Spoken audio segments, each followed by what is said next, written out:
Assalamualaikum warahmatullahi wabarakatuh. Salam sehat, tetap semangat.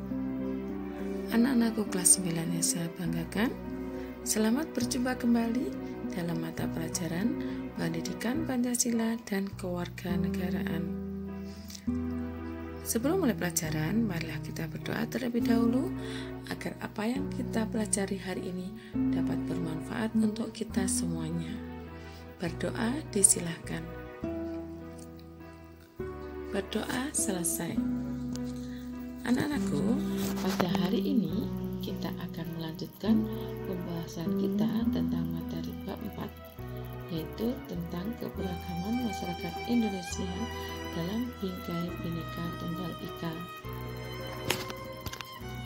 Pada pertemuan hari ini kita akan pelajari subtopik yang ketiga, yaitu permasalahan keberagaman dalam masyarakat Indonesia. Materi kita yang pertama yaitu tentang bentuk keberagaman masyarakat Indonesia. Keberagaman masyarakat Indonesia meliputi keberagaman suku bangsa, agama, budaya, adat istiadat, bahasa daerah, pandangan politik, dan golongan. Mari kita bahas satu persatu. Yang pertama tentang keberagaman suku bangsa. Suku-suku bangsa yang tersebar di Indonesia merupakan warisan sejarah bangsa. Persebaran suku bangsa dipengaruhi oleh faktor geografis, perdagangan laut, dan kedatangan para penjajah di Indonesia.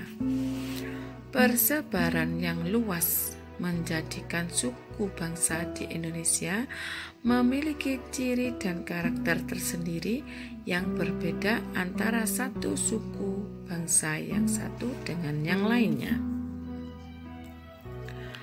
Keberagaman yang kedua yaitu tentang keanekaragaman adat istiadat. Adat merupakan peraturan tentang perbuatan manusia yang lazim dilakukan sejak zaman nenek moyang dan diikuti oleh keturunannya. Adat yang telah melembaga disebut adat istiadat. Bangsa Indonesia memiliki kekayaan adat istiadat yang beraneka ragam dan berbagai daerah di seluruh Nusantara. Setiap suku bangsa memiliki adat istiadat dan ciri khas masing-masing yang berbeda antara suku bangsa yang satu dengan suku bangsa lainnya. Hal ini nampak dari keanekaragaman budaya daerah seperti rumah adat, pakaian adat, senjata tradisional, alat musik tradisional, lagu-lagu daerah, tarian daerah, makanan khas tradisional, kerajinan khas daerah, upacara adat, dan sistem kekerabatan di mana masing-masing daerah berbeda-beda.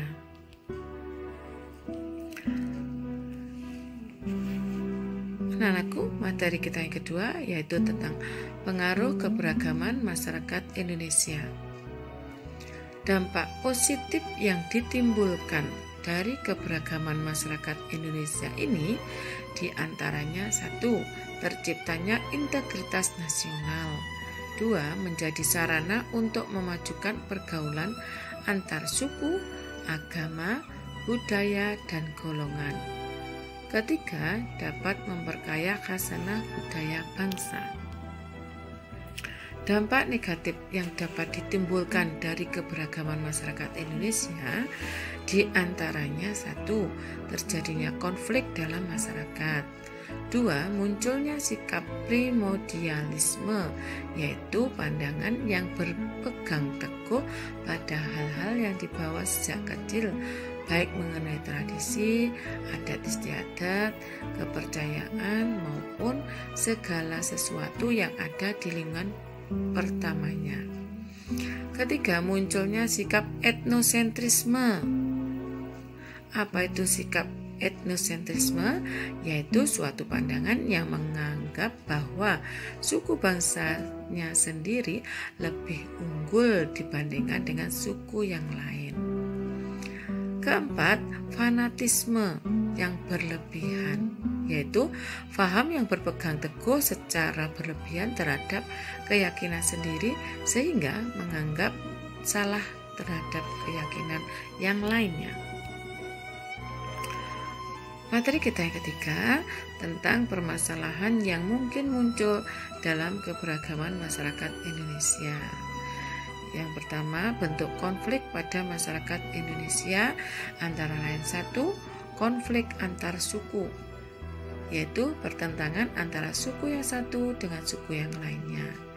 Kedua, konflik antar agama, yaitu pertentangan antara kelompok yang memiliki keyakinan atau agama yang berbeda.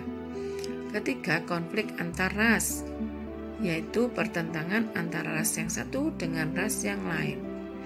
Keempat, konflik antar golongan, yaitu pertentangan antara kelompok atau golongan dalam masyarakat. B. Penyebab konflik dalam masyarakat. Adapun beberapa gejala dalam masyarakat yang memiliki potensi menjadi penyebab konflik sosial antara lain sebagai berikut. 1. Gejala menguatnya etnosentrisme kelompok. 2. Stereotip terhadap suatu kelompok. 3. Hubungan antar penganut agama yang kurang harmonis. Keempat, hubungan antara penduduk asli dan penduduk pendatang yang kurang harmonis dapat menimbulkan berbagai masalah dalam masyarakat yang beragam. Yang ketiga, akibat yang ditimbulkan oleh terjadinya konflik. Konflik dalam masyarakat memiliki akibat positif dan negatif, baik secara perorangan maupun kelompok. Salah satu akibat positif konflik adalah bertambah kuatnya rasa solidaritas kelompok. Hubungan antar anggota kelompok atau masyarakat semakin kuat. Namun, konflik juga memiliki akibat yang negatif, seperti misalnya sebagai berikut. 1. Perpecahan dalam masyarakat. 2. Kerugian harta benda dan korban manusia. Ketiga, kehancuran nilai-nilai dan norma sosial yang ada. Keempat, perubahan kepribadian. Demikian anak-anakku, materi pelajaran kita hari ini semoga dapat dipahami dengan baik dan bisa menjadi ilmu yang bermanfaat untuk kita semuanya. Sebelum saya akhiri, ingat pesan Ibu, selalu menggunakan masker, selalu cuci tangan, dan selalu jaga jarak. Anak-anakku, jangan lupa selalu jaga kesehatan. Selamat belajar, salam sehat, tetap semangat. Wassalamualaikum warahmatullahi wabarakatuh.